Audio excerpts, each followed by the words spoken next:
Obrigado. Bom, boa noite. Muito obrigado pela presença de todos. Muito obrigado ao Café Filosófico CPFL pelo convite. É um privilégio eu poder estar aqui hoje à noite para poder compartilhar com vocês um pouco da minha experiência jornalística, um pouco das minhas percepções, das minhas análises ao longo de 3 décadas de atividade no jornalismo internacional, o que me permitiu, talvez, construir uma visão em relação ao momento que a gente vive, ao momento que a gente atravessa, a transição do século XX para o século XXI, que eu não hesito em dizer que é um momento histórico tão trepidante, tão profundo, que talvez nós não tenhamos a real noção da profundidade dessas mudanças porque estamos no olho do furacão, porque nós estamos imersos exatamente no meio desse processo. Esse processo de redesenho do século XXI é, sobretudo para nós que vivemos ou passamos boa parte da nossa vida no século XX, um momento de gigantescas transformações. Eu arriscaria dizer sem precedentes na história da humanidade, do ponto de vista da sua velocidade e da sua profundidade. Claro que ao longo da história da humanidade houve mudanças gigantescas e profundas. Embora não seja um historiador, eu arriscaria dizer que em nenhum momento da história da humanidade tantas mudanças aconteceram tão celeremente, tão intensamente e tão rapidamente, e eu me refiro sobretudo ao objeto do meu estudo, que é o cenário internacional. Eu queria começar, na verdade, falando um pouco, então, de como eu vejo essa transição do século XX para o século XXI e, ao final, colocar um pouco a minha percepção e a minha experiência em relação àquele que é, a meu ver, o protagonista principal do século XXI, que é a China. Não acho que a China, pelo menos, como dizem os americanos, in the foreseeable future, num futuro previsível, venha a ser a potência hegemônica em escala global, ultrapassando os Estados Unidos. Não acredito que isso aconteça, pelo menos, de novo, parafraseando os americanos, in our lifetime. Mas algo é incontestável. O grande personagem que muda o século XX em relação ao século... Perdão, que muda o século XXI em relação ao século XX, chama-se China. Esta é a grande diferença entre os dois períodos históricos. As mudanças que ocorrem na China reverberam não apenas dentro do país mais populoso do planeta. As mudanças que ocorrem na China têm inequivocamente um alcance global, mudam os rumos da humanidade e contribuem, portanto, para redesenhar o século XXI. Eu tenho a convicção que nós vivemos, pelo menos, a mudança de 2 paradigmas históricos importantes no atual período em curso. O primeiro eu chamaria de uma mudança de menor intensidade ou menor amplitude histórica. Nós vivemos o período pós-Guerra Fria, ou seja, de 1989 para cá, se transformou o cenário internacional, nós passamos de um período de bipolaridade, que foi o que marcou a Guerra Fria, lembrando apenas que esse período histórico começa ao final da Segunda Guerra Mundial, quando emergem 2 superpotências vitoriosas de um dos conflitos, se não o conflito mais sangrento da história da humanidade, mais bárbaro que foi a Segunda Guerra Mundial, bárbaro, óbvio, no sentido da sua barbárie, e Estados Unidos e União Soviética vão ser os protagonistas de um período histórico, cada um representando, portanto, um campo ideológico. Os Estados Unidos, naturalmente, representando o campo baseado numa proposta de economia de mercado, de democracia representativa, enquanto, do outro lado, a União Soviética representando uma proposta antagônica de organização política, econômica e social, que se convencionou chamar de modelo soviético, uma economia planificada, só um agente, o Estado, e a ditadura do proletariado, um sistema de partido único, o Partido Comunista da União Soviética. A Guerra Fria foi marcada pelo embate entre essas duas potências e esse padrão acaba ruindo em novembro de 1989, exatamente há 30 anos, com a queda simbólica do Muro de Berlim, que era o maior ícone desse mundo dividido em duas metades. Essa é uma data marcante nessa virada de período histórico. Claro que eu não estou me referindo aqui a um calendário historiográfico, eu estou falando de um calendário histórico, ou seja, para mim, o século XXI não começa em 2001, ele já começa, na verdade, em 1978, eu vou explicar depois por quê, e ele vai ter um momento fundamental no seu desenho em 1989, quando termina a Guerra Fria. Termina a Guerra Fria e nós saltamos de um cenário bipolar para um cenário que, num primeiro momento, nos primeiros 20 anos pós-Guerra Fria, ele será unipolar.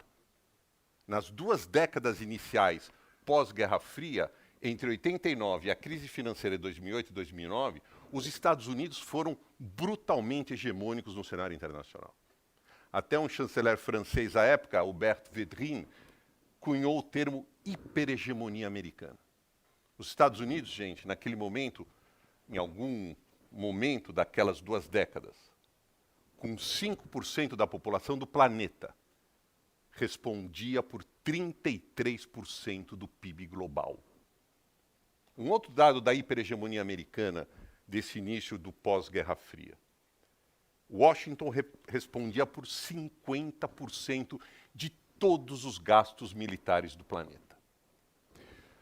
Nós vamos ter a crise econômica, a crise financeira internacional 2008-2009, que vai marcar uma nova etapa desse período pós-Guerra Fria. Então eu divido o período pós-Guerra Fria nas primeiras 2 décadas que marcam a hiperhegemonia americana e pós-hiperhegemonia americana, após a crise financeira internacional, que foi simbolizada pela quebra de um banco, se vocês se recordam, a quebra do Lehman Brothers.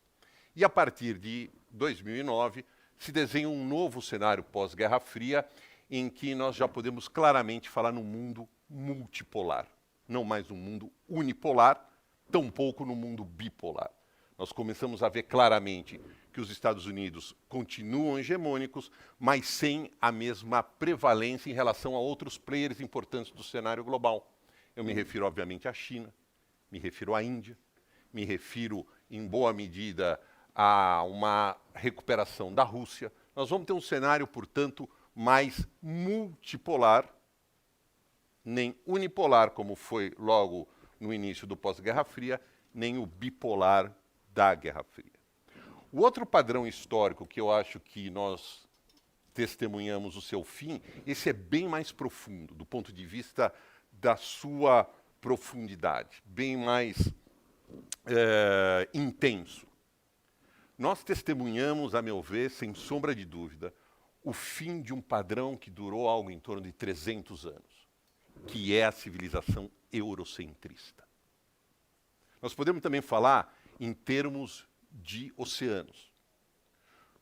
Se falarmos em termos de oceanos, durante 300 anos, a maior parte do poder político, econômico e militar esteve situado no eixo do Oceano Atlântico. As grandes potências ao longo de 300 anos eram o Reino Unido, a França, em algum momento os Estados Unidos da América, as potências coloniais europeias, enquanto grandes potências asiáticas históricas viviam momentos de declínio. Nós vamos ter isso sobretudo a partir do século XVIII, a Revolução Industrial representa o combustível para essa decolagem, enquanto civilizações, repito, como China e Índia entram em decadência. E nós vamos ter, portanto, 300 anos de poder político, econômico e militar concentrado na área do Oceano Atlântico, simbolicamente falando. Vamos pensar, por exemplo, no mapa mundi. Ora, embora hoje em dia algumas pessoas queiram defender a tese de que a Terra é plana, eu acredito que a Terra seja redonda. E em acreditando que a Terra seja redonda, na hora em que nós criamos um planisfério e transformamos o mundo num mapa mundi, claro que esse momento é subjetivo como você faz o corte. Mal comparando, é como descascar uma laranja. Tem alguma área exata para começar a descascar a fruta? Não, você vai escolher. Quando nós, na civilização eurocentrista, descascamos a laranja global, como é que fica o mapa-mundi? A Europa fica no centro. Não sei se vocês já pararam para pensar que isso é algo subjetivo. E isso me ficou muito claro quando eu fui morar em Pequim, em 1994, como correspondente da Folha de São Paulo. Eu entro no Ministério das Relações Exteriores da República Popular da China, por algum motivo, e vejo fixado na parede um outro mapa-mundi, do mesmo mundo. Só que neste outro mapa-mundi, a laranja foi cortada a partir de um outro ponto. E o que está mais próximo do centro do mundo? A China. Ou seja, o Oceano Atlântico vai cair para um outro lado e o Oceano Pacífico fica mais centralizado. É o mesmo mundo, visto a partir de uma outra ótica. E eu não tenho dúvidas, portanto, de que nós vivemos um momento histórico dramático em que o eixo de poder político, econômico e militar, que por 300 anos se concentrou no Oceano Atlântico, se transferiu, ou está se transferindo, para o Oceano Pacífico. Até porque, qual é a relação bilateral hoje mais importante no cenário global? Estados Unidos e China. É uma relação, portanto, transversal no Oceano Pacífico. Não é mais Washington e Moscou, por exemplo, que atravessava o Oceano Atlântico.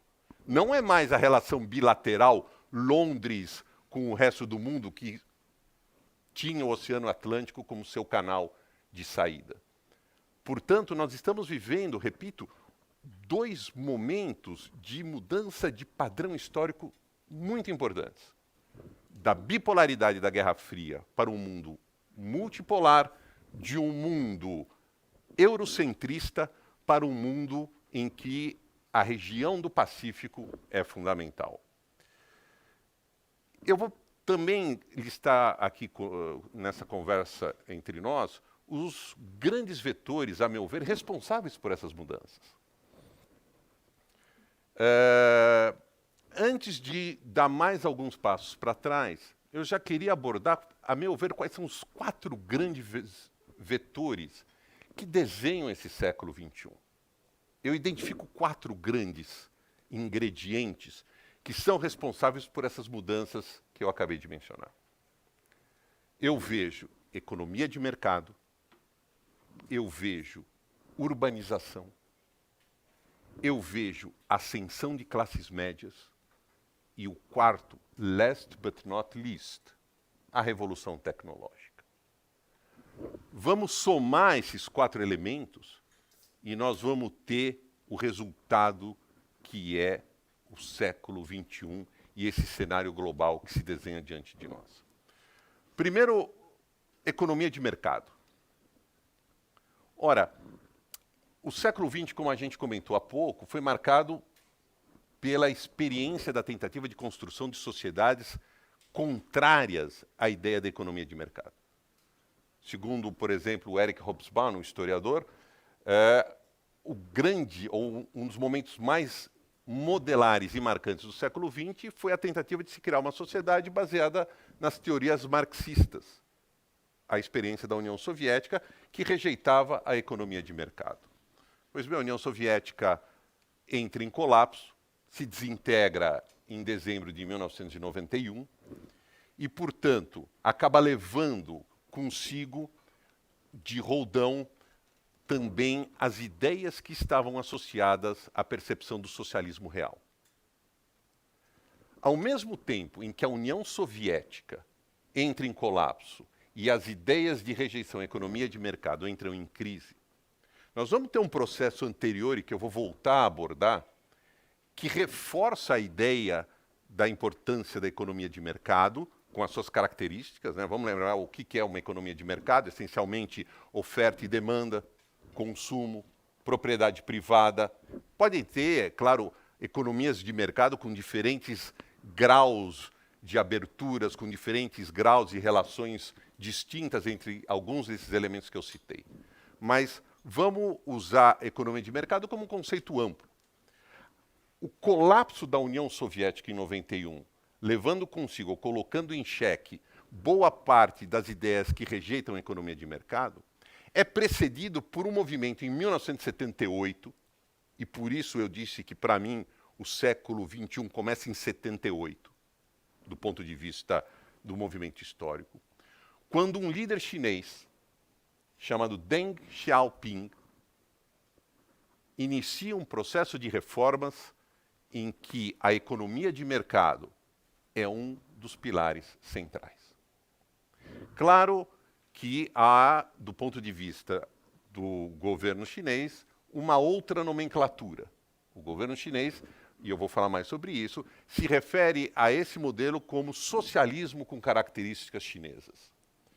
Mas, na minha leitura, a partir da minha experiência e da visão que eu tenho, claro, muito moldada por um viés diferente, eu enxergo claramente na experiência chinesa uma clara concessão, não sei se a palavra melhor é concessão, mas uma clara opção por implementar características de economia de mercado no país mais populoso do planeta.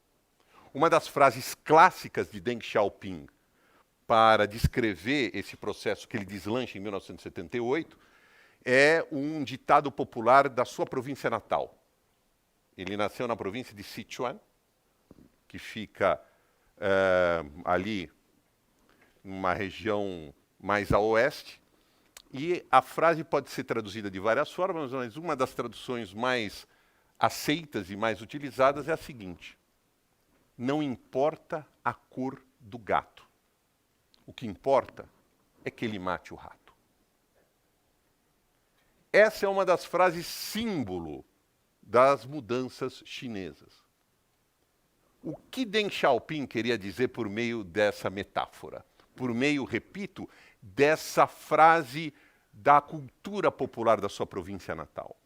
Qual era o rato a ser morto?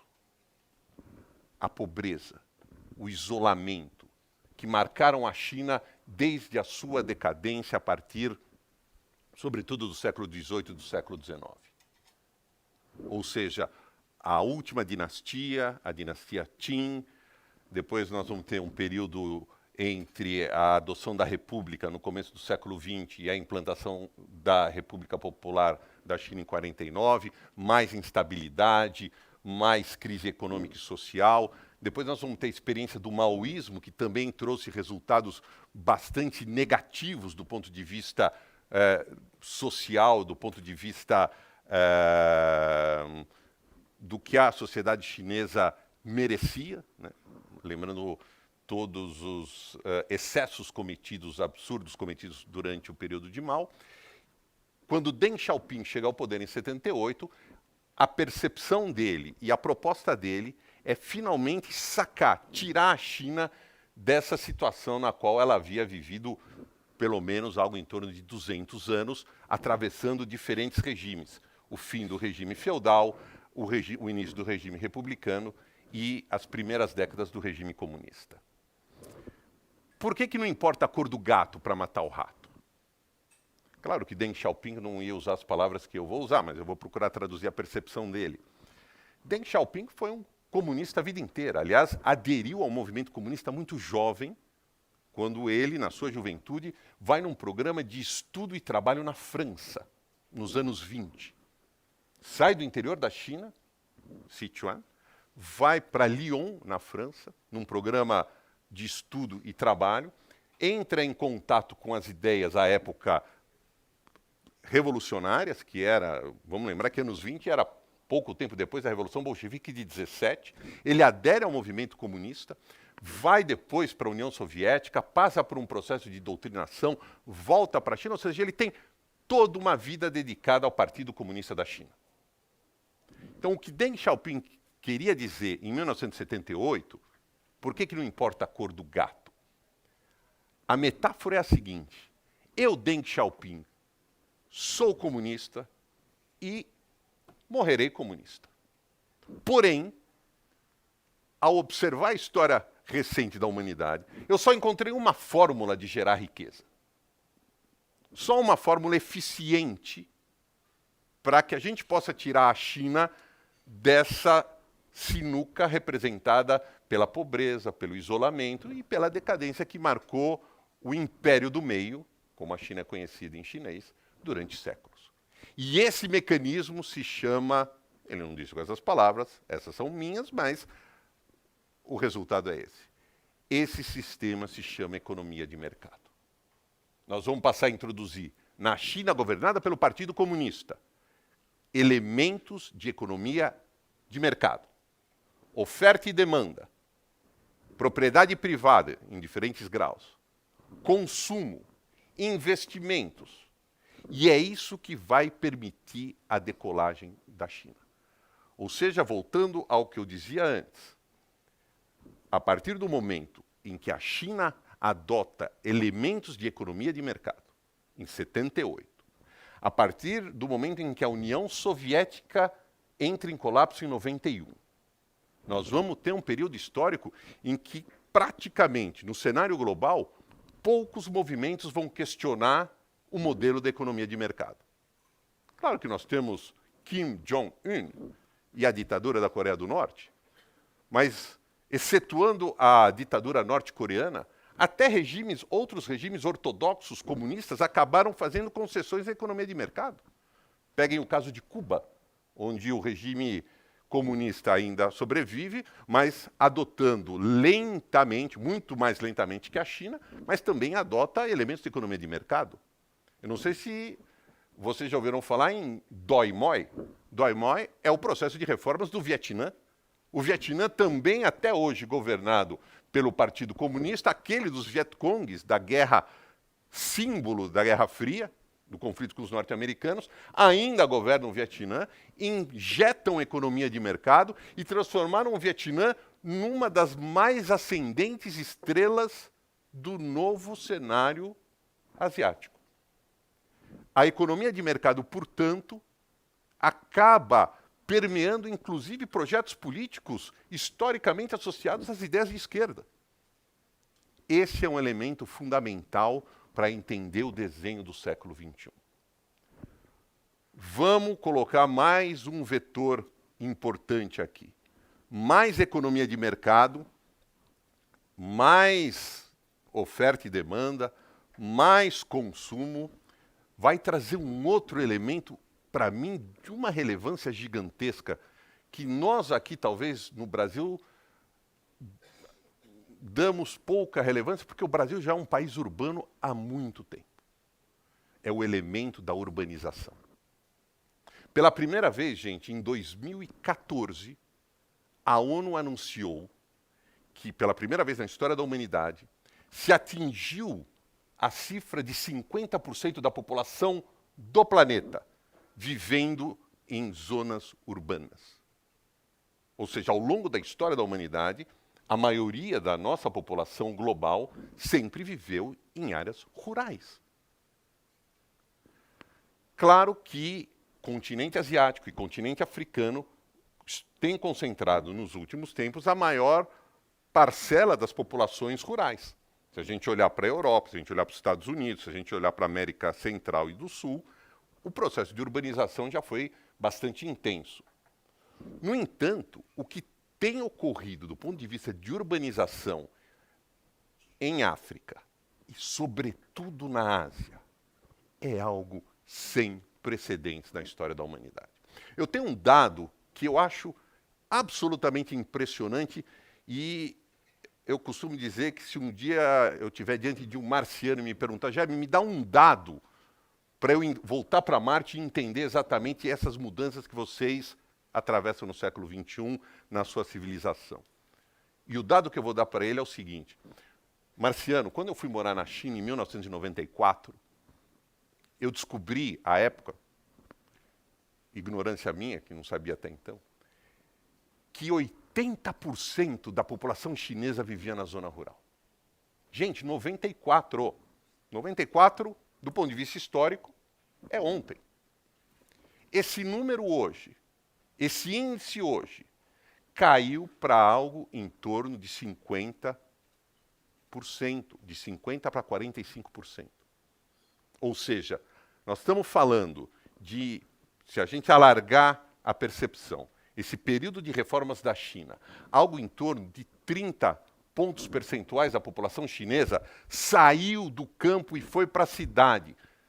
Isso em números absolutos significa algo em torno de 400, 500 milhões de chineses. Em 30, 40 anos, saíram do campo e foram para a cidade. Talvez não haja na história da humanidade um processo de urbanização tão acelerado, em tão curto espaço de tempo.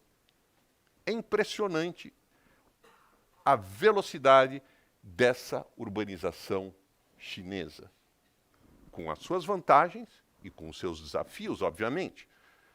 Mas nós estamos, portanto, diante de um mundo cada vez mais urbano, usando o exemplo da China.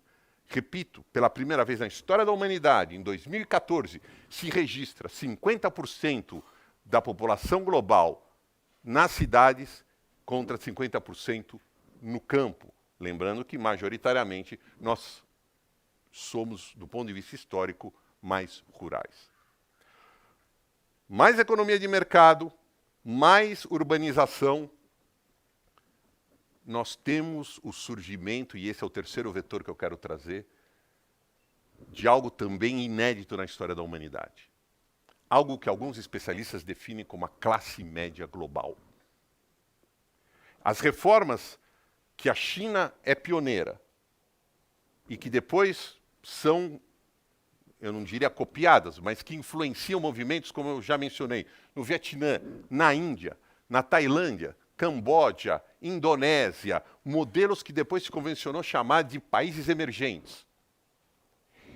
Isso significa o surgimento de uma classe média global que em 2016, o Brookings Institute, que é um think tank norte-americano, um centro de pesquisa dos Estados Unidos ligado ao Partido Democrata, mas que tem estudado muito esse tema, eles lançaram há pouco tempo um estudo em que eles sustentam que a chamada classe média global, que depois nós vamos falar sobre como defini-la, em 2016 atingiu 3,2 bilhões de pessoas. A população global nesse mesmo período é algo em torno de 7. Ou seja, quase a metade do planeta ascende à categoria, ou faz parte da categoria classe média global. Nós podemos aqui perder a noite inteira tentando definir o que é classe média global. Eu vou trazer uma compreensão talvez mais sociológica e menos economicista. Classe média, vamos entender que são aqueles setores, é claro um conceito elástico, mas são aqueles setores da sociedade que conseguem ultrapassar a barreira da subsistência, que com a sua renda já conseguem ter um mínimo de consumo que não corresponda simplesmente às suas fundamentais necessidades básicas de habitação, alimentação, saúde e educação. Ou seja, começa a existir um mundo novo de classe média pelo planeta. Alguns personagens que jamais existiram. Volto à China. Hoje nós estamos falando, de novo com esse conceito elástico, de uma classe média chinesa que hoje já tem capacidade de consumo significativo. Nós estamos falando de algo em torno de 400 milhões de chineses. A pergunta que eu faço, quando houve classe média dessa magnitude na China? Se a gente lembrar que a China foi feudal, depois basicamente ela é comunista da ortodoxia maoísta. Então esse personagem chamado classe média chinesa, robusta dessa forma, numerosa dessa forma, é um personagem novo. Nós temos uma classe média na Índia hoje, gente, que tem um histórico maior do que a China de capitalismo, de economia de mercado, mas nós temos hoje uma classe média indiana de também algo em torno de 400 milhões de pessoas. Nós temos classes médias ascendentes na Ásia, sobretudo, mas isso acontece também na América Latina, acontece na África. Claro que são movimentos que passam muitas vezes, e lamentavelmente no Brasil a gente tem sentido isso há muitos anos, por idas e vindas, por processos de avanço de consumo. Vamos lembrar o que foi o Brasil chamado o fenômeno da classe C e D, a ascensão da classe C? Lamentavelmente, nós mergulhamos numa recessão longa demais, mas se você ampliar do ponto de vista de um olhar histórico, se eu voltar a conversar com o Marciano, eu vou dizer que uma das grandes novidades no cenário internacional no século XXI se chama classe média global. Repito, economia de mercado, urbanização, classe média global. Qual é o quarto vetor? Esse quarto vetor que completa a equação e sobre o qual eu vou falar muito pouco, porque não é exatamente o objeto do meu estudo, mas certamente aqui entre vocês a gente que conhece muito mais esse tema, que é a revolução tecnológica. Então nós temos no século XXI um mundo com mais economia de mercado, um mundo mais urbano, um mundo com mais classe média e um mundo com mais tecnologia. E, claro, vai caber a nós entender, estudar e analisar o impacto dessas mudanças que são tectônicas. Ou seja, se desenha todo um novo cenário com seus desafios e com as suas, obviamente, vantagens. Esse cenário do século XXI, voltando ao início um pouco da conversa, o grande personagem precursor disso, para mim, é a China, em 1978. Eu arrisco dizer que a figura histórica mais importante da segunda metade do século XX se chama Deng Xiaoping. Ou seja, para mim, Deng Xiaoping é mais relevante do que outros personagens desse período histórico. Por exemplo, Mikhail Gorbachev. Ora, o que Gorbachev fez com a perestroika e com a glasnost foi importante, sem dúvida, mas ele contribuiu essencialmente para desfazer um cenário fundamental na modelagem do século XXI, na medida em que a perestroika e a glasnost resultaram no fim da União Soviética. Ah, Nelson Mandela, fundamental. Aliás, eu tive o privilégio e a sorte de cobrir a libertação de Nelson Mandela em 1990. Eu estava na porta da prisão de Victor Verster, quando Mandela caminha para a sua liberdade depois de mais de 27, ou cerca de 27 anos no cárcere. Mandela foi fundamental, mas ele também é responsável pelo fim de um regime opressivo chamado apartheid. Ah, tem gente com uma visão ideológica, digamos, mais liberal, que vai dizer, não, mas e o Reagan e a Thatcher? Como personagens importantes do século XX na sua segunda metade. Nenhum deles foi responsável por deslanchar um processo cuja repercussão fosse tão relevante no redesenho do século XXI como Deng Xiaoping. E um detalhe curioso, né? Deng Xiaoping é uma figura que tem uma visibilidade proporcional à relevância que eu atribuo a ele? Não. É muito comum nessas minhas conversas sobre China, eu morei lá de 94 a 97 e depois disso continuo visitando na medida do possível com certa regularidade e tento fazer a mesma coisa com a Rússia. Ou seja, mantenho os meus vínculos afetivos e profissionais com Moscou e com Pequim. E nessas minhas frequentes conversas sobre a China é muito comum as pessoas me dizerem, Jaime, eu tenho muito claramente a imagem de Mao Tse-tung, mas eu não tenho com clareza a imagem de Deng Xiaoping, o homem responsável por deslanchar as reformas, o arquiteto desse processo tão relevante para a China e para o mundo. Há uma explicação para isso. Deng Xiaoping representa uma ruptura com a lógica do período maoísta. Em 1º de outubro de 1949, Mao Tse-tung proclama a República Popular da China. Aliás, em breve, 7 décadas, 70 anos de República Popular da China. E o Mao vai governar até sua morte em 1976. Os últimos 10 anos do período maoísta são chamados de Revolução Cultural e correspondem a um período de profunda radicalização do regime comunista, do regime maoísta. E representou, na prática, mais mortes, mais instabilidade e mais isolamento para a China. Quando Mao Tse-tung morre em 1976, há uma luta pela sucessão. De um lado, a viúva de Mao Tse-tung, que defendia a manutenção da ortodoxia comunista e da Revolução Cultural. De outro lado, vem a ala dita pragmática, em contraposição à ala ideológica. Esse embate vai ser decisivo para o futuro da China e para o futuro do mundo. Ou seja, se houvesse a vitória da viúva de Mao Tse-tung e os seus associados, que eram conhecidos como a Gangue dos Quatro, isso significaria a manutenção da China no caminho da ortodoxia maoísta. Por outro lado, Deng Xiaoping advoga a ideia de uma ruptura com esse modelo que resultou na Revolução Cultural. E lembrem-se da frase que eu mencionei, simbólica das reformas de Deng Xiaoping. O pragmatismo. Não importa a cor do gato.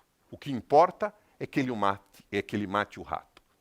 Deng Xiaoping vence essa luta pela sucessão, vai deslanchar as reformas, conhecidas pelo seu nome oficial de socialismo com características chinesas, e um dos aspectos fundamentais da sua estratégia, do ponto de vista político, era desfazer uma das heranças mais nocivas do maoísmo, o excessivo culto à personalidade de Mao Tse-tung. Ou seja, Deng Xiaoping, embora ele vai se manter como o homem forte da China até a sua morte em 1997, mas ele passa a privilegiar um tipo de governo colegiado, em que, claro, ele continua sendo o homem forte, mas sem repetir a mesma atitude centralizadora e imperial de Mao Tse-tung. Por exemplo, nos anos em que eu morei na China, raramente eu ia ver um cartaz de Deng Xiaoping. Você não vai ver a efígie de Deng Xiaoping nas notas. Você não vai ver a efígie de Deng Xiaoping espalhada por repartições públicas. Até você vai ver de Mao. Mas o Deng também manteve, de certa forma, a imagem do Mao, porque ele também não desejava uma ruptura completa com o passado do Partido Comunista. Era, na visão de Deng Xiaoping, a mesma estrutura partidária, comandando o país, mas a partir de um outro norte, a partir de uma outra percepção, por exemplo, sem a ortodoxia maoísta, do ponto de vista ideológico, e sem o excessivo culto à personalidade que marcou, sobretudo, a era da Revolução Cultural. Ora, quando Deng começa as reformas, a pergunta óbvia é a seguinte: como implementar esse processo de modernização da China? Como tirar a China da armadilha, do isolamento, da pobreza e da falta de crescimento econômico? Ora, como eu já mencionei em algum momento, a China é historicamente uma gigantesca população rural. A primeira medida de Deng Xiaoping é atacar exatamente, não sei se é a melhor expressão, mas é atuar na área rural. A primeira fase das reformas, essas reformas, repito, arquitetadas para tirar a China do seu atraso do ponto de vista econômico, essa primeira fase visa a descoletivização do campo. Ora, no período comunista, a propriedade da terra, a política agrícola, a política de preços era totalmente definida pelo governo, pelo Estado chinês. o primeiro embrião importante de economia de mercado, o Deng Xiaoping vai instalar exatamente no setor da sociedade chinesa mais importante do ponto de vista numérico, a população rural. Ou seja, a partir daquele momento, o agricultor chinês não vai ter a propriedade da terra, ele vai ter um direito de uso da terra, mas ele vai poder escolher o que ele vai plantar, ele vai poder ir ao mercado, vender a sua produção e oferecê-la e definir o preço, não a partir das diretrizes do governo, mas a partir de mecanismos de economia de mercado. Começam, assim, as primeiras injeções de oferta e demanda, consumo, economia de mercado no país mais populoso do planeta. Vem, então, a segunda fase desse processo de 40 anos de reformas que nós testemunhamos. A segunda fase é quando Deng Xiaoping, obviamente, conclui que a construção de uma economia moderna, a construção de um país modernizado do ponto de vista econômico, não pode depender de um setor agrícola. A pergunta é, como, portanto, inserir a China nesse cenário da economia global? A opção do socialismo com características chinesas, o nome utilizado para descrever esse sistema, é a aposta na industrialização. Eu, China, tenho mão de obra abundante, barata, preciso atrair capital. Com a atração desse capital, a quem eu vou atrair não apenas oferecendo mão de obra mais barata, mas eu vou oferecer uma série de incentivos para atrair a vinda desses investimentos que vão permitir a mim, China, construir um parque industrial e transformar a China no workshop do planeta. Transformar a China num gigantesco ou numa gigantesca plataforma de exportações.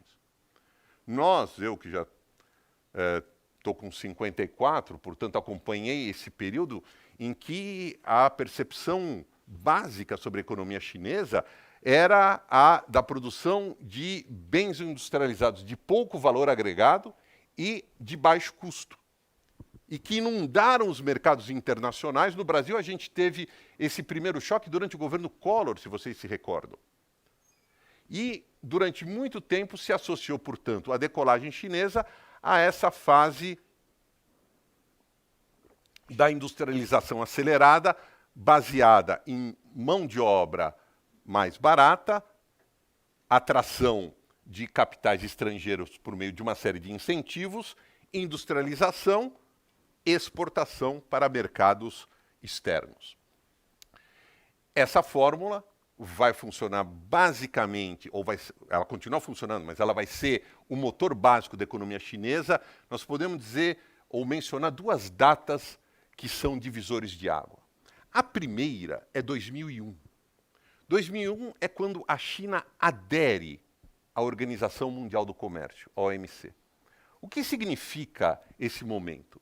É quando a China diz para o mundo, olha, eu quero agora fazer parte de um sistema de comércio internacional em que eu possa expandir ainda mais a minha presença comercial pelo mundo e, a partir de agora, estou falando de 2001, com anos, né, de reforma, de 78 para 2001, portanto nós estamos falando de pouco mais de 20 anos de reforma. Já há um mercado doméstico, já há consumo interno na China, portanto, a economia global também pode se interessar hoje no mercado interno chinês. Então, a primeira fase, descoletivização do campo, a segunda fase, a industrialização acelerada, a plataforma de exportações, e a terceira fase, iniciada em 2001, eu, China, começo também a desenvolver um mercado doméstico, cujo consumo será uma mola também de desenvolvimento econômico. Essa fórmula, essa terceira fase, vai ganhar uma dimensão muito mais relevante a partir da crise financeira internacional de 2009. Ora, o que acontece nesse momento, com a quebra do Lehman Brothers como símbolo? Nós vamos ter os Estados Unidos mergulhando numa crise econômica, se vocês se recordam, nós vamos ter a Europa mergulhando numa crise econômica. E o que fica claro para a liderança chinesa naquele momento? Que o modelo de desenvolvimento econômico, impulsionado, sobretudo, pelas exportações, já não é interessante para Pequim, por dois aspectos. Primeiro porque, pós-crise, o consumo de americanos e europeus tende a quê? A diminuir.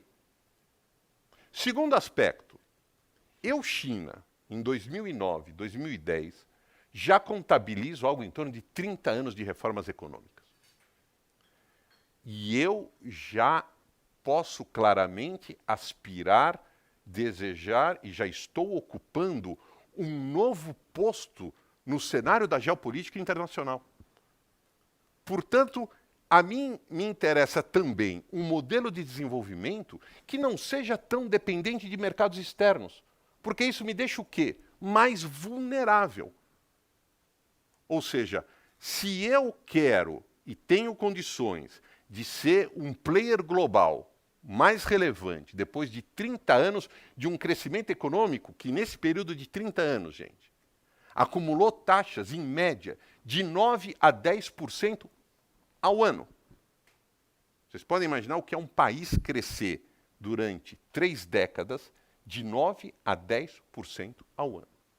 Então, a partir de 2009, a China quer trocar a sua opção de desenvolvimento e plataforma de exportação e investimento, seja estatal, seja privado, por um modelo baseado em consumo interno e investimento em inovação e tecnologia. A China entra claramente numa nova fase do seu desenvolvimento econômico. E o que nós temos hoje é a China, a partir, sobretudo, de 2012, entrando num outro momento do seu desenvolvimento. Em 2012, já dentro desse cenário de mercado doméstico e aposta em inovação, a China entra num período sob a liderança de Xi Jinping, que acumula os cargos de presidente do país, secretário-geral do Partido Comunista e chefe da Comissão Central Militar. Na verdade, esse acúmulo de cargos tem ocorrido ao longo dos últimos dirigentes chineses. Não é uma novidade com Xi Jinping.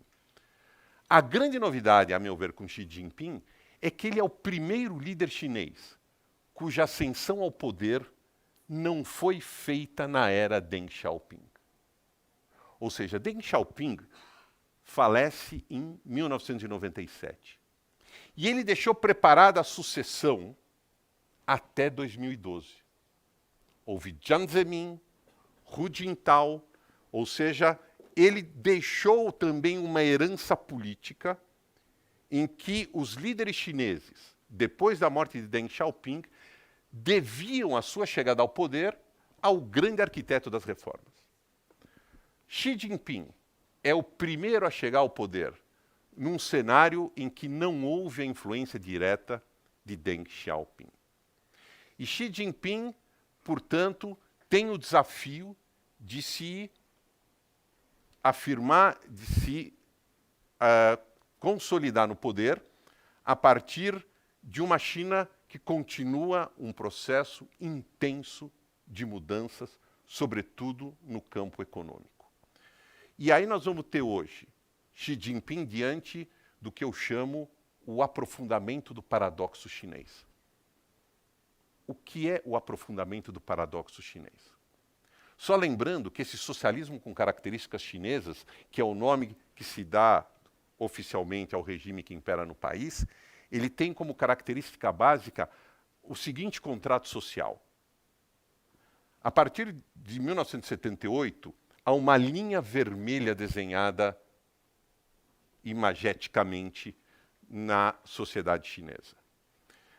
Desta linha vermelha para lá está a população chinesa, que a partir de 78 vai poder consumir, vai poder investir, vai poder se associar a estrangeiros, vai poder prosperar, vai poder florescer do ponto de vista econômico. Mas qual é a linha vermelha que ela não pode cruzar? É a linha do poder político. Ou seja, o monopólio do poder político se mantém nas mãos do Partido Comunista Chinês. E é esse o contrato social que prevalece no país de 78 até hoje.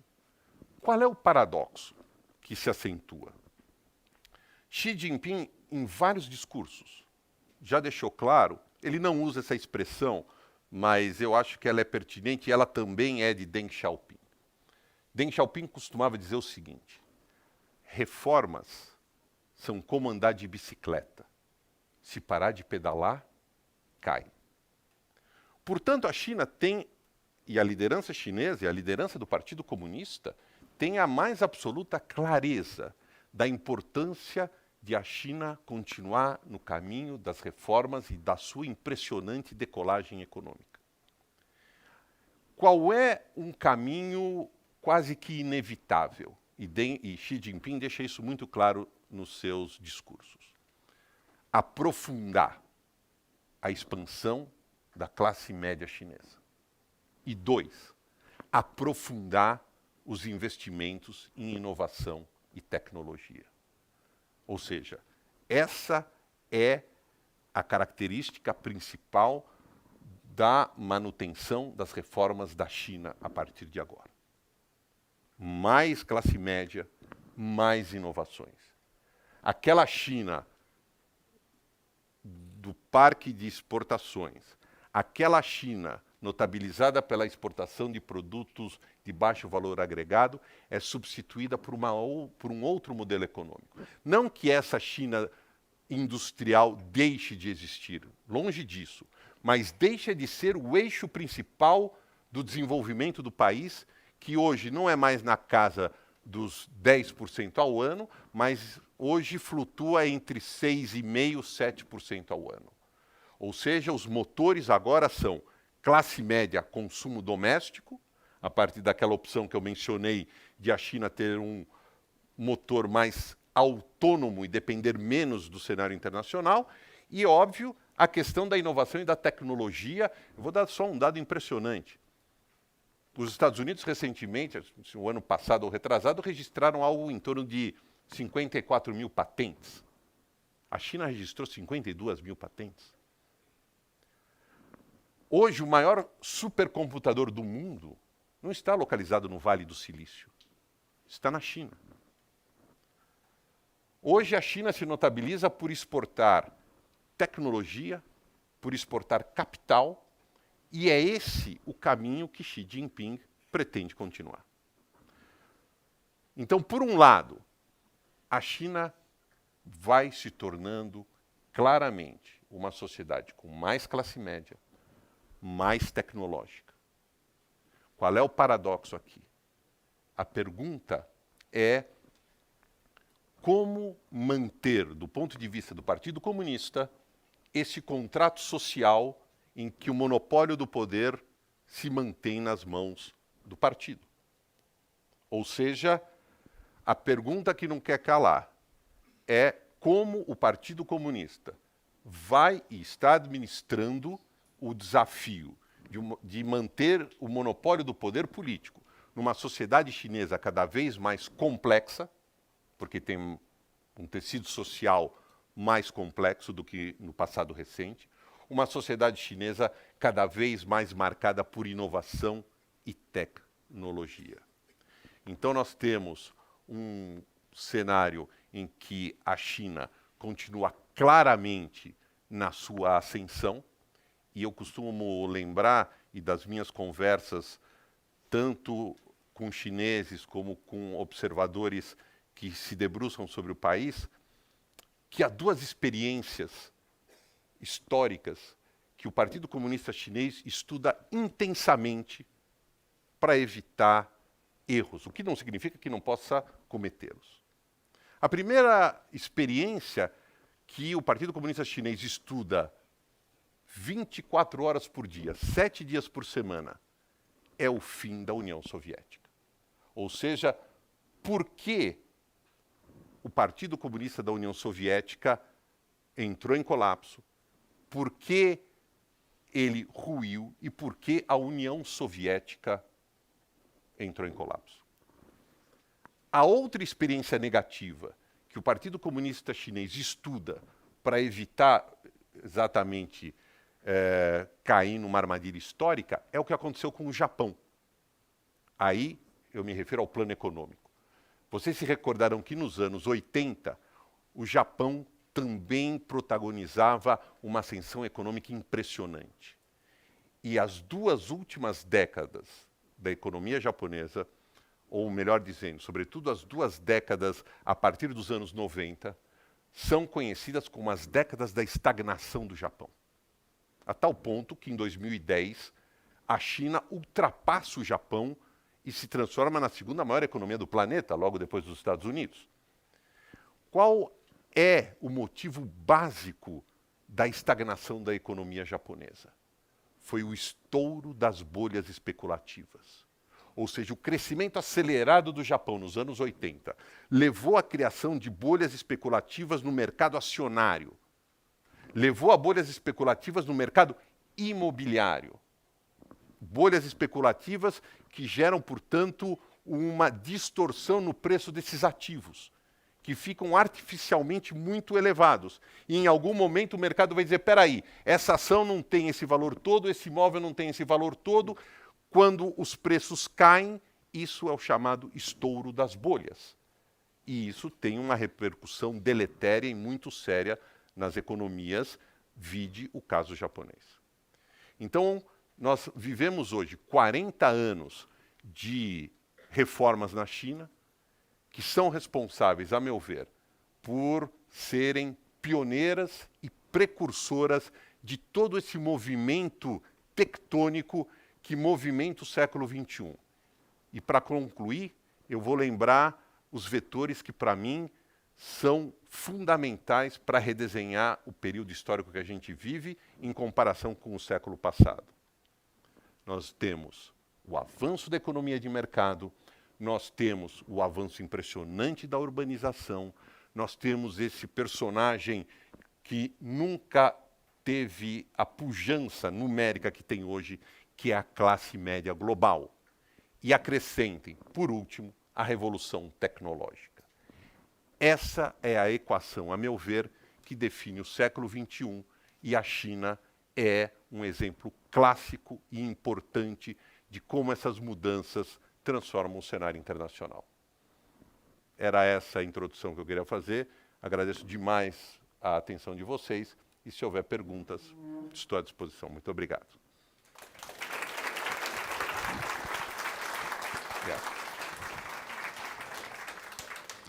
Jaime, obrigado pela sua apresentação. Para quem tiver pergunta aqui no público, tem os papeizinhos nas mesas, só anotar, chamar alguém da produção, que já já a gente vai ler. Tem algumas perguntas que já chegaram pela internet, e a gente vai começar, na verdade, com a pergunta da curadora. Então, a Fernanda Ramona, a Fernanda Ramone, a curadora desse módulo, faz a seguinte pergunta para você. Jaime, você conheceu uma China anterior da que eu encontrei quando cheguei uma década depois. Os processos de abertura já estavam em curso e o país se organizava rumo à trajetória para o seu processo de modernização, que hoje já é realidade. Na sua percepção, os desafios que ainda precisam ser superados pelo país carregam ou dialogam de alguma forma, ou em algum ponto, com a China que você conheceu no final da década de 90? Em quais aspectos? Interessante a colocação da Fernanda. Eu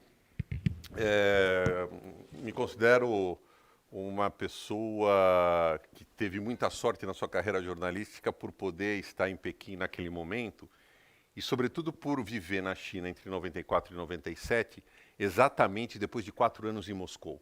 Ou seja, eu morei na capital russa de 90 a 94 e fui para a China logo em seguida, o que me permitiu a comparação entre os dois processos, algo que eu até procuro fazer, de certa medida, hoje, embora essa comparação hoje seja menos relevante. Mas, do ponto de vista da pergunta da Fernanda, o que é importante é a comparação da China dos anos 90 com a China de hoje.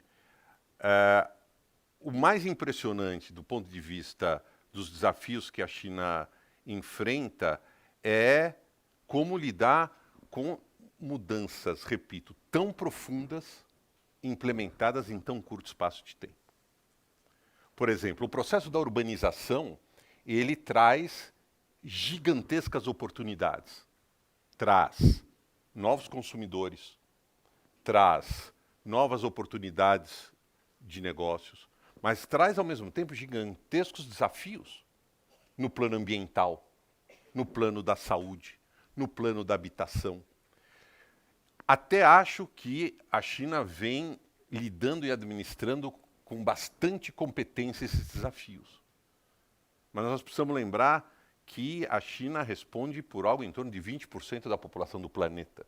Portanto, todos os desafios da China, inevitavelmente, são gigantescos. A China de hoje enfrenta, para mim, desafios que são diretamente proporcionais ao aumento da complexidade da situação do país.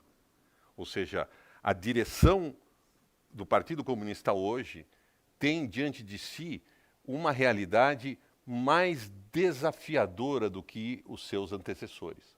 Até por isso que, de certa forma, eu procurei enfatizar a chegada de Xi Jinping ao poder. Essa China moderna é mais complexa. Essa China moderna tem um tecido social, naturalmente, mais complexo. E vários elementos adicionados a essa equação fazem com que a China de 2019 seja muito mais desafiadora para os seus líderes, a meu ver, do que a China dos anos 90, a China do início das reformas.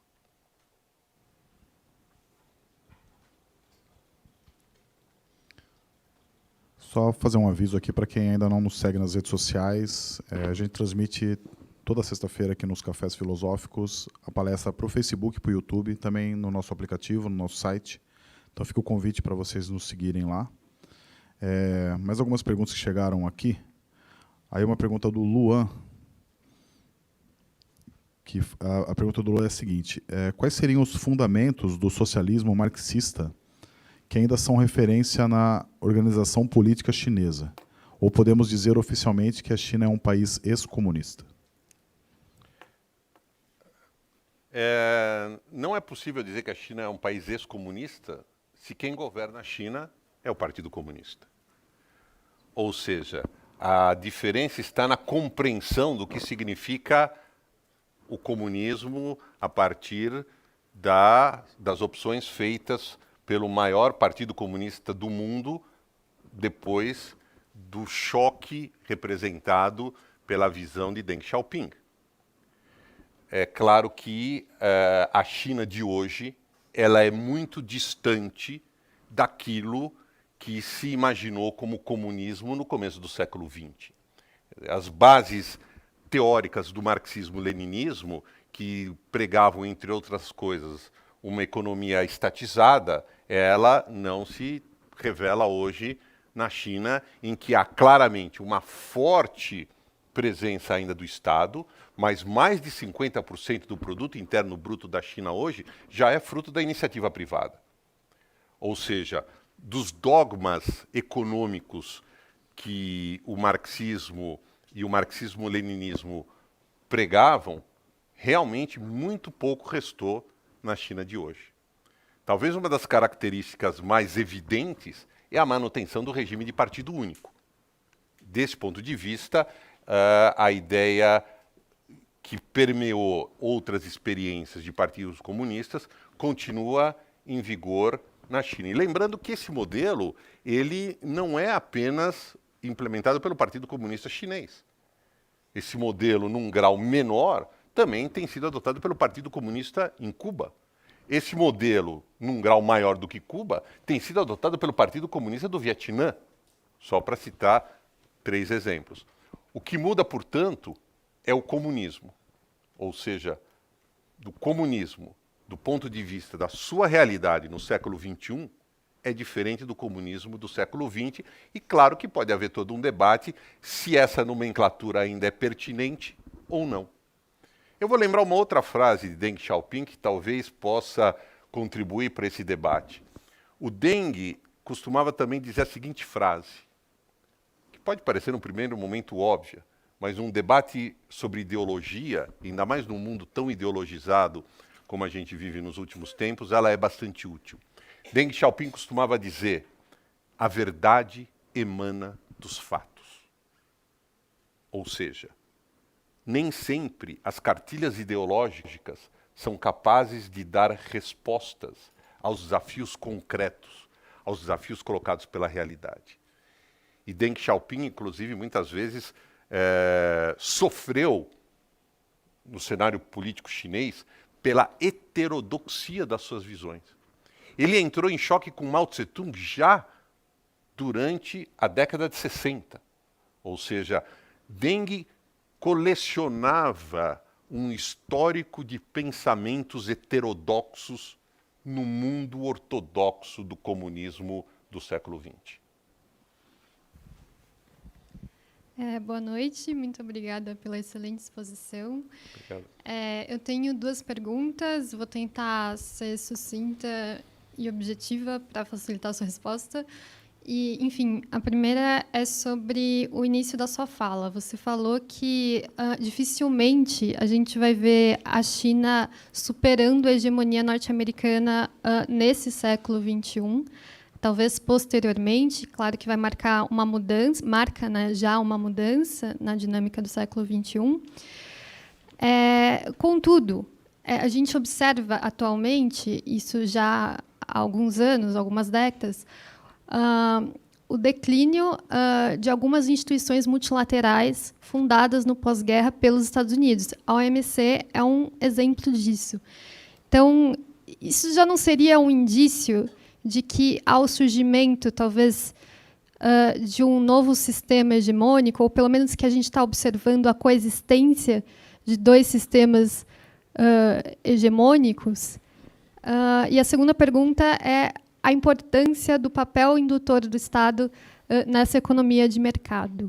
O papel, perdão? Indutor do Estado nessa economia de mercado, sobretudo no que se refere ao desenvolvimento tecnológico. Perfeito. Bom, obrigado pelas perguntas. Eu não arriscaria dizer que a hegemonia norte-americana não será superada ao longo do século XX. Eu não arriscaria nem colocar algo do ponto de vista cronológico. O que eu arriscaria dizer, e eu procurei colocar dessa forma, é que num futuro previsível, que é um conceito bastante amplo, eu não imagino os Estados Unidos sendo ultrapassados pela China do ponto de vista da hegemonia política, econômica e militar. Agora, a história é determinante no sentido de mostrar que todas as hegemonias tiveram começo, meio e fim. Não houve um único império na história da humanidade que conseguiu manter a sua superioridade, a sua hegemonia por um período indefinido, ou seja, todos os impérios, e eu estou usando aqui, me referindo aos Estados Unidos, império de uma maneira metafórica. Os Estados Unidos não são um império como foram o Império Britânico, ou o Império Otomano, ou o Império Britânico. Mas os Estados Unidos, sim, são a potência hegemônica, pelo menos desde o fim da Segunda Guerra Mundial, e, claro, as estruturas que ajudaram a moldar e consolidar essa hegemonia americana, elas, sem dúvida nenhuma, vão perdendo força. Eu vou mencionar, por exemplo, o desenho hoje de um sistema de desenvolvimento econômico na Ásia. Uma das grandes molas do desenvolvimento e da presença econômica dos Estados Unidos e do seu maior aliado na região, o Japão, era o Asia Development Bank, com sede em Tóquio. Recentemente, a China criou um outro banco de desenvolvimento, o AIIB, um banco de desenvolvimento, aí essencialmente financiado pela China e por outros países, não só asiáticos, mas Asia International Investment Bank, se eu não estou equivocado, a sigla eu me lembro AIIB, que é exatamente a ideia de você já colocar em xeque uma das estruturas que os Estados Unidos e seus aliados criaram no pós-guerra. Então não há dúvida de que todo o sistema que os Estados Unidos utilizaram ao longo da Guerra Fria e no pós-Guerra Fria para consolidar e ampliar a sua hegemonia começa a se enfraquecer.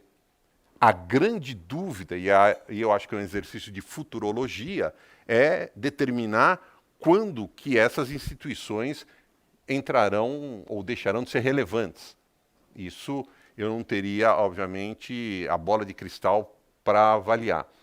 Mas o que eu acho que a gente pode ser assertivo é de que, em algum momento do futuro, a hegemonia americana deixará de existir, como todas as outras hegemonias deixaram de existir em algum momento.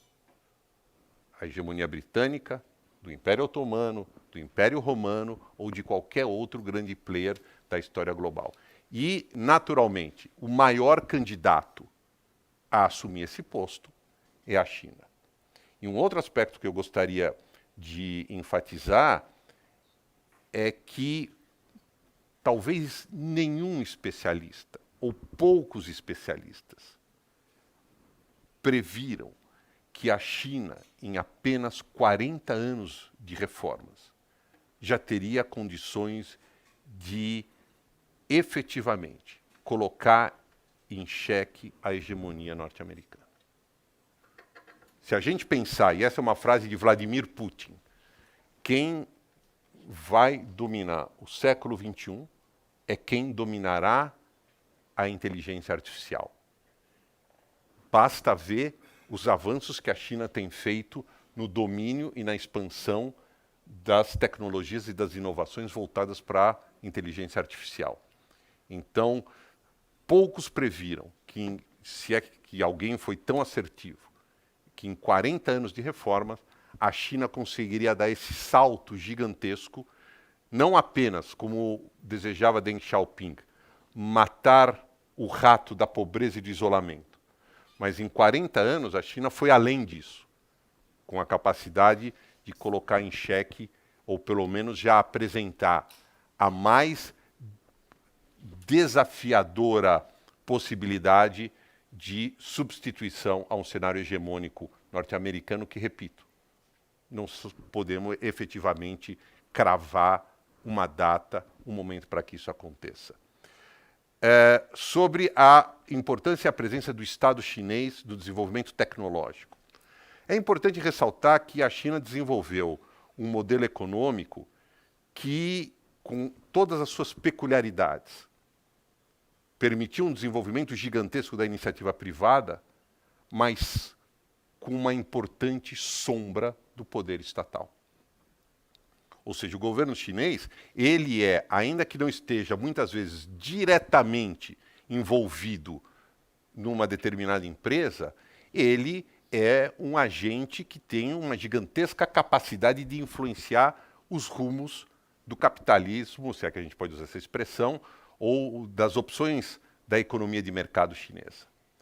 E a gente observou, no período de Xi Jinping, em alguns momentos, o Estado chinês até aumentando um pouco a sua participação na área da tecnologia, como uma clara sinalização de o quanto é importante na estratégia atual do governo chinês o investimento, o desenvolvimento e a capacidade, em alguns momentos, de controlar, no que for possível, esse desenvolvimento tecnológico.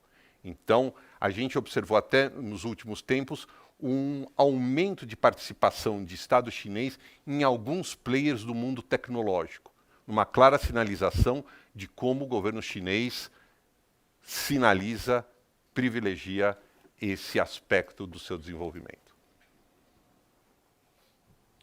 Uma pergunta do público veio do João Vitor, e ele te pergunta assim: como você enxerga a expansão chinesa por meio do One Belt, One Road? Ela é de fato concreta? A questão do Mar do Sul da China será problemática em um futuro próximo, se já não o é? E quais são os movimentos da China na América do Sul para a consolidação do soft power aqui. Bom, obrigado pela pergunta. O Belt and Road Initiative, que a gente pode chamar em português, talvez, de a nova Rota da Seda, é hoje o principal projeto de política externa de Pequim. Esse projeto consiste essencialmente na capacidade chinesa, hoje, de financiar obras de infraestrutura pelo mundo. A ideia da China é utilizar o gigantesco capital acumulado ao longo de décadas de desenvolvimento como uma mola propulsora para impulsionar o comércio internacional. Claro que isso faz parte de uma estratégia de Pequim de aumentar a sua presença internacional, que é inevitável à medida em que o país vai se tornando um polo com mais musculatura do ponto de vista político, do ponto de vista econômico. E o que também eu acho interessante enfatizar a partir dessa, vamos em português chamá-la de nova Rota da Seda, é a ideia de que a China durante muito tempo esteve associada à ideia da exportação de bens industrializados. E hoje a China pode ser claramente associada à ideia da exportação de capital. E empresas chinesas saem pelo mundo a partir de uma estratégia de China Goes Global. E a gente observa, então, a China aumentando a sua presença de maneira significativa no cenário internacional. Então, a nova Rota da Seda é uma peça-chave dentro da estratégia do país de aumentar a sua relevância no cenário internacional e de fazer de sua capacidade de investimento também uma ferramenta de política externa, também uma ferramenta de aumentar a sua presença pelo planeta, naturalmente, de olho nos benefícios que isso vai trazer para o sistema de comércio global e, naturalmente, os benefícios que isso vai trazer para ela, a China, do ponto de vista da sua capacidade de ser um player do mercado internacional. Há muito questionamento sobre o Belt and Road Initiative, sobre quão viável ele é. Em alguns momentos, claro que o Belt and Road Initiative se transforma numa ideia que alguns críticos chamam de quase faraônica. Mas o que é inegável é que a China, sim, opta por aplicar o seu capital, entre outras opções, também em projetos globais de infraestrutura. Isso já é perceptível, sobretudo em países asiáticos. Se a gente for observar a presença chinesa, por exemplo, no Paquistão, se a gente for observar a presença chinesa também em países africanos, já é evidente o quanto a infraestrutura dessas regiões se beneficia da presença chinesa. O outro aspecto, o Mar do Sul da China. Bom, o Mar do Sul da China é, sem dúvida nenhuma, um foco importante de tensões internacionais. A analogia que eu costumo fazer é que o Mar do Sul da China está para o século XXI como o Golfo Pérsico esteve para o século XX. Ou seja, o Golfo Pérsico como um centro nevrálgico da economia no século XX, a partir da importância do petróleo, e o Golfo Pérsico como um corredor importante de escoamento da produção petrolífera de países como Arábia Saudita, Irã, Kuwait, Iraque. E isso, obviamente, justificava, do ponto de vista americano, a enorme presença militar dos Estados Unidos naquela região e todas as tensões que a gente se acostumou a ver durante o século XX em função daquela área, pela sua relevância geoestratégica e geoeconômica. À medida em que o petróleo tem perdido importância, o Golfo Pérsico também perde um pouco a sua relevância. E quem é que está se transformando, do ponto de vista geográfico, num gargalo importante das rotas comerciais do século XXI? O Mar do Sul da China, que é por onde passam importantes rotas comerciais que vão unir o Oceano Pacífico ao Oceano Índico, por onde vão passar rotas comerciais que vão ligar as economias, por exemplo, da China, do Japão, das Coreias, com economias do sul da Ásia, com economias do norte da África e, eventualmente, até da Europa. O Mar do Sul da China também ele tem importância com biodiversidade bastante intensa. Há também reservas de petróleo e de gás, ou seja, há todos os ingredientes para uma região disputada, para uma região tensa do ponto de vista geopolítico. Vários países reivindicam o controle do Mar do Sul da China ou o controle de porções do Mar do Sul da China. E os Estados Unidos, com as suas pretensões hegemônicas, também procuram exercer naquela região o seu interesse estratégico e garantir que nenhum país seja hegemônico numa região que é importante para a economia americana, importante para a economia global, repetindo o que a gente observou ao longo do século XX no Golfo Pérsico. Então, o Mar do Sul da China é uma fonte de preocupação do ponto de vista da estabilidade global. Lá está sendo e será jogado um jogo importante do ponto de vista do peso político, econômico e militar de China e de aliados dos Estados Unidos. E tem até uma ironia da história. Entre os vários países que reivindicam espaços no Mar do Sul da China está o Vietnã. E o Vietnã, muitas vezes, entra em choque, sabe com quem? Com a China, em função das disputas dessa região tão estratégica. E hoje o Vietnã, governado também por um partido comunista, acaba, portanto, muitas vezes alimentando uma relação de rivalidade com a China, com Pequim. E a quem o governo de Hanoi recorre em busca de apoio político, econômico e militar? Aos Estados Unidos da América. Então, o mesmo Vietnã que nos anos 70 guerreava contra os Estados Unidos no cenário da Guerra Fria, hoje busca nos Estados Unidos um apoio político, econômico e militar como contrapeso às disputas que o Vietnã tem com a China, sobretudo em função do Mar do Sul da China. Interesses chineses na América Latina. Sem dúvida nenhuma, a China tem um crescente interesse pela região, pelo nosso subcontinente. O presidente Xi Jinping já deixou isso claro várias vezes. Existem planos de Pequim bastante ousados do ponto de vista do aumento do investimento e do ponto de vista do aumento das relações comerciais com o nosso subcontinente. O que a América Latina pode significar para a China? Essencialmente, nos últimos anos, uma relação, do ponto de vista comercial, o interesse chinês nas matérias-primas que vêm da nossa região.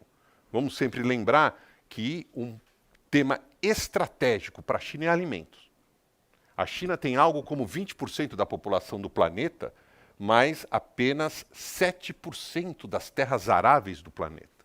Então, alimento é um tema dramático para a China, que, portanto, precisa sempre ter uma estratégia de busca de fontes de alimentos, e a América Latina representa, do ponto de vista econômico e estratégico para a China, um local muito interessante do ponto de vista das relações comerciais, onde pode obter matérias-primas, alimentos, minérios, e isso explica, em boa medida, o interesse de Pequim aqui. Mas não se limita às relações comerciais. Há também um gigantesco interesse chinês do ponto de vista do investimento em infraestrutura.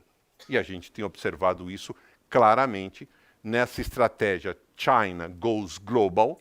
A gente tem visto uma presença significativa de investimento nos países da América Latina. E que, para mim, representa uma boa notícia, na medida em que uma das necessidades do nosso subcontinente é recuperar a capacidade de crescimento econômico. E para recuperar crescimento econômico, nós precisamos de investimento. E precisando de investimento, precisamos de parceiros. E eu acho, portanto, que essa relação da China com a América Latina no século XXI ela traz enormes oportunidades. Claro que há tensões. Os Estados Unidos veem na entrada da China na América Latina uma ameaça estratégica, mas isso é inerente ao jogo das grandes potências.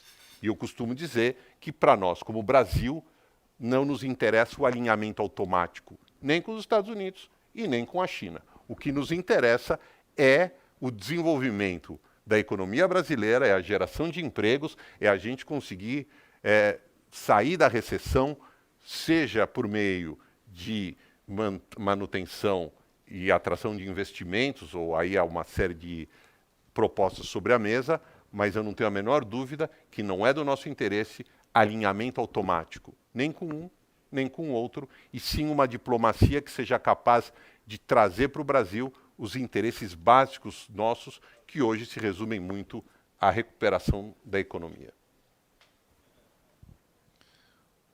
Só passar alguns números aqui, a gente está transmitindo pelo Facebook, pelo YouTube, né? E nosso alcance foi de 5.000 pessoas, por enquanto, até esse momento da palestra.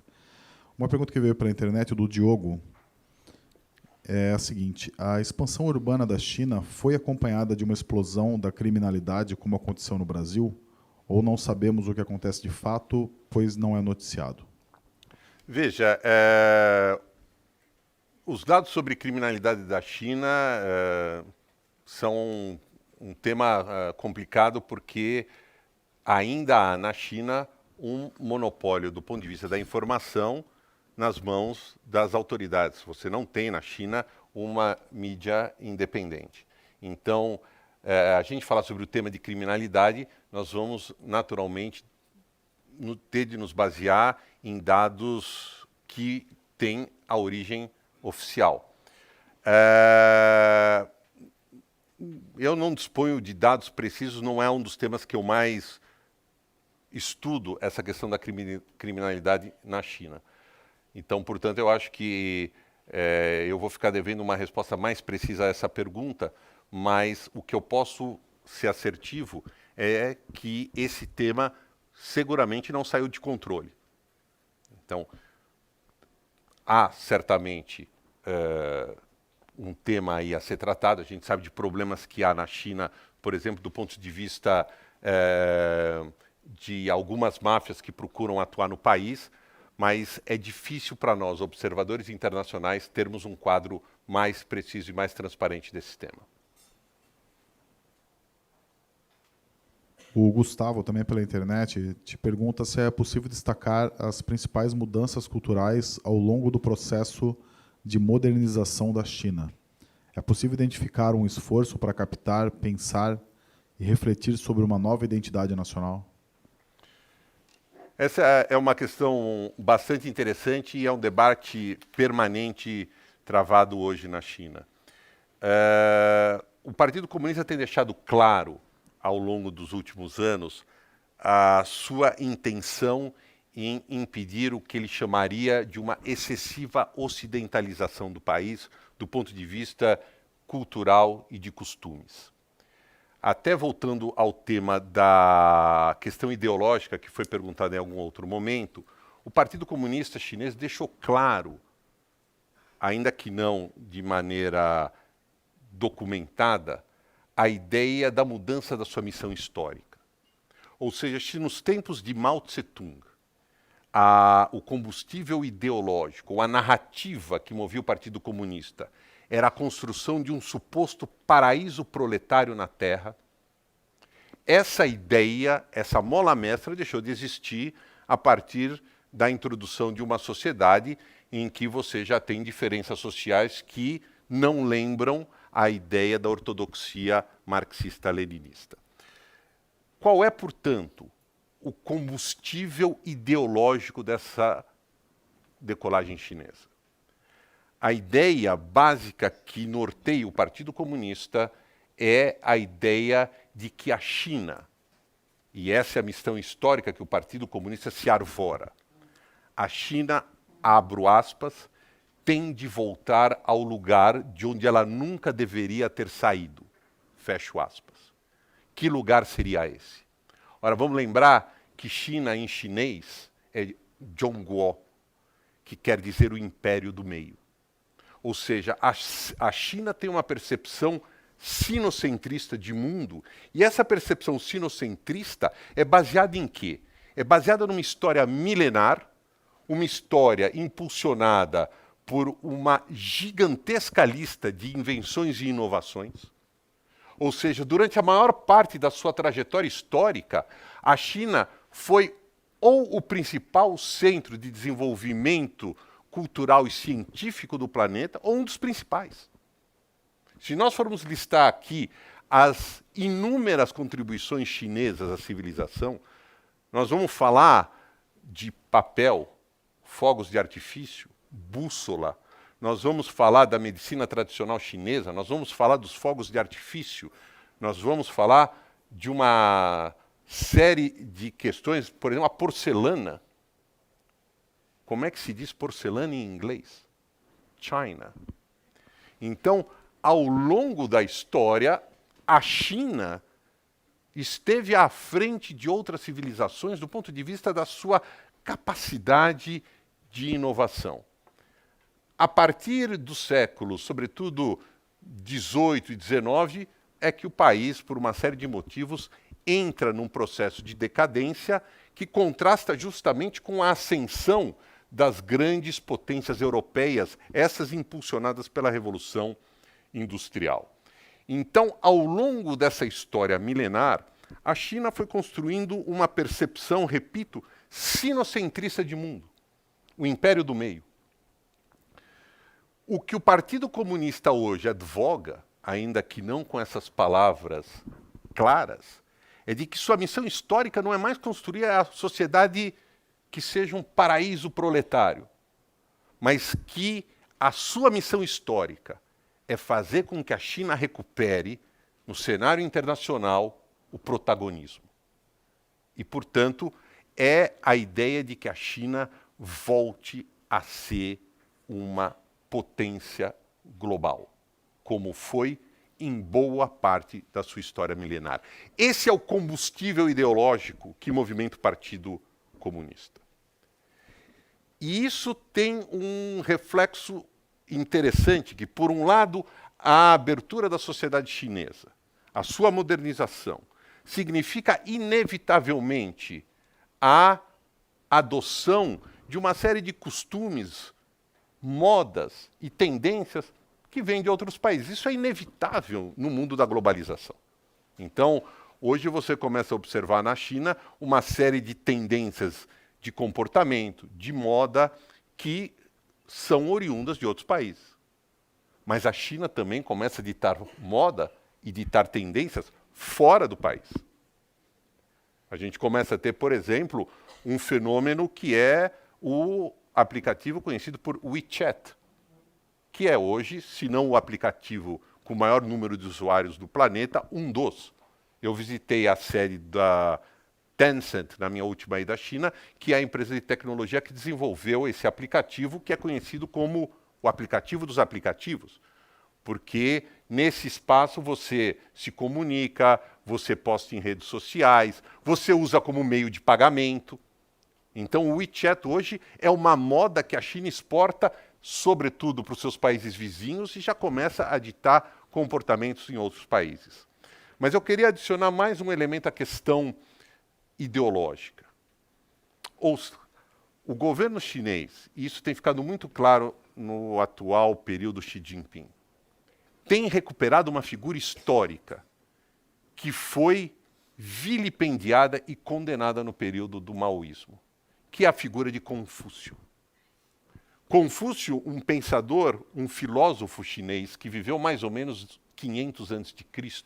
e que, com o seu pensamento, acabou criando uma matriz ideológica que influenciou não apenas os rumos da sociedade chinesa, influenciou os rumos de várias sociedades orientais, que a gente diz sociedade de matrizes confucionistas. China, Japão, Camboja e várias outras daquela região. A ideia, portanto, de uma cultura tradicional chinesa, confucionista, que na era de Mao Tse-tung era rotulada de símbolo da China feudal e que, portanto, devia ser suprimida e abolida, hoje é recuperada pelo governo chinês como uma das formas de recuperar a identidade nacional chinesa. Era impossível nos tempos de Mao Tse-tung, portanto até 1976, você entrar numa livraria na China e encontrar as obras de Confúcio. Hoje você entra em qualquer livraria da China e haverá prateleiras dedicadas ao pensamento de Confúcio na ideia da recuperação de uma identidade nacional histórica. Ou seja, se para Mao Tse-tung Confúcio era símbolo da China feudal e atrasada, para o Partido Comunista hoje, Confúcio significa a recuperação de uma identidade histórica nacional chinesa importante nessa decolagem do século XXI. Uma pergunta do público. O Thales te pergunta qual é a relevância, na sua opinião, da entrada da República Popular da China no Conselho de Segurança da ONU em 71 para a atual posição da China no cenário global. Bom, esse é um momento histórico muito simbólico. Primeiro porque ele cristaliza um dos movimentos mais importantes da Guerra Fria. Esse movimento, a entrada da China no Conselho de Segurança da ONU em 71, é o maior símbolo de um movimento que foi arquitetado por um sujeito chamado Henry Kissinger. E esse movimento do Kissinger é que vai, de forma relevante, definir os rumos da Guerra Fria.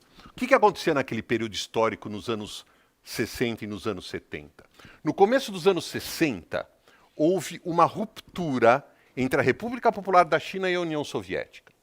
Ora, quando Mao Tse-tung cria a República Popular da China em 49, qual era o seu modelo histórico, político e econômico? A União Soviética.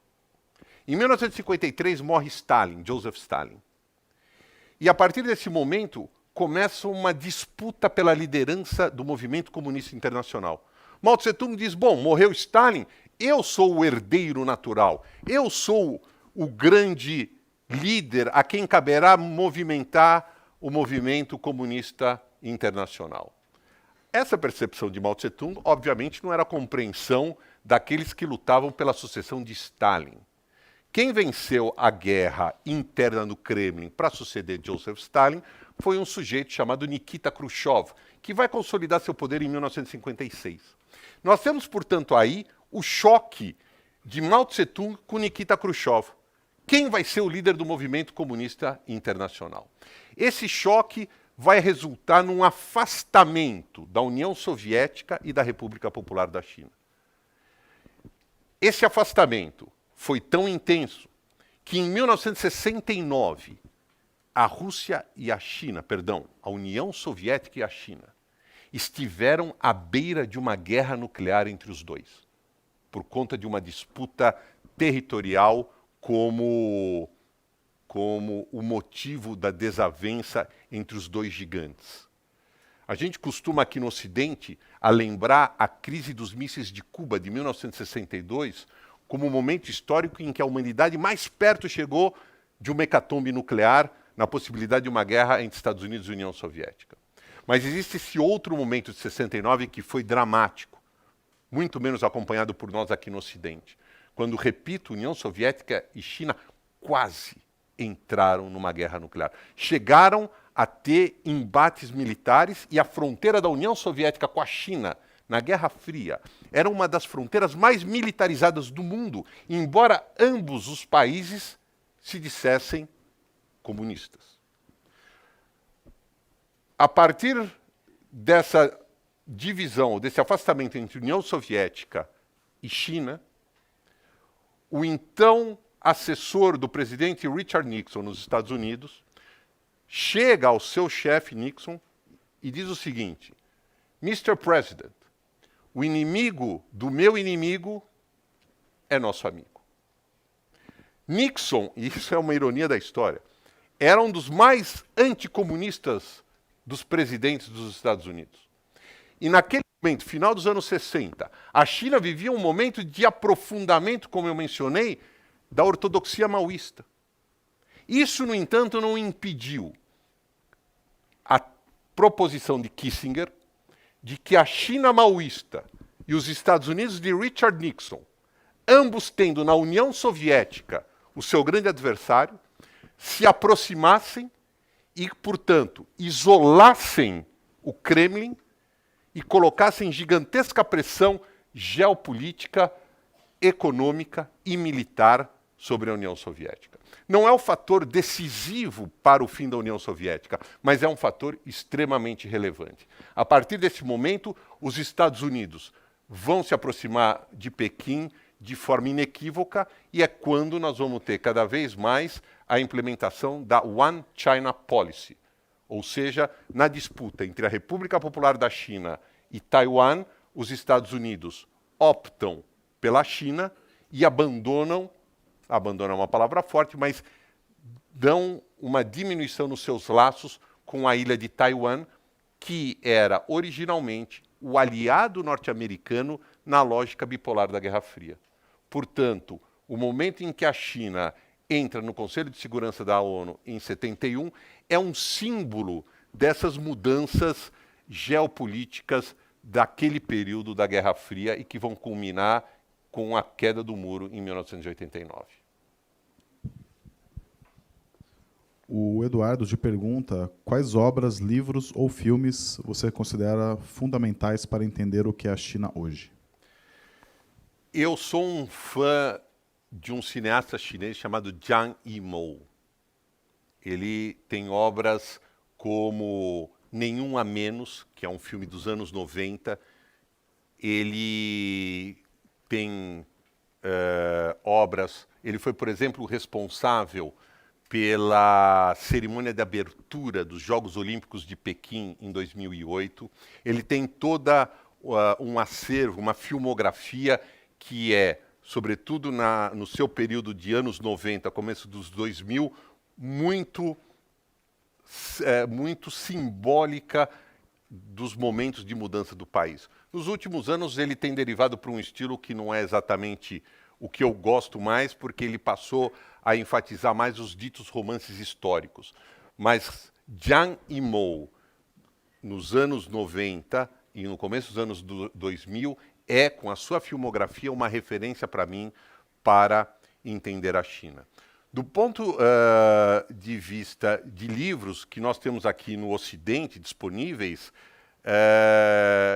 tem um livro que virou um best-seller aqui no mundo ocidental, chamado Cisnes Selvagens, que é um sucesso dos anos 90, que relata a história da China por meio dos testemunhos de 3 gerações de mulheres daquele país. É uma outra obra que contribui muito para a compreensão da China contemporânea. Agora, há toda uma produção chinesa hoje de filmes, livros, que é muito simbólica do que significa a cultura chinesa hoje. E quem se interessa pelo país, eu sugiro que busque as fontes primárias.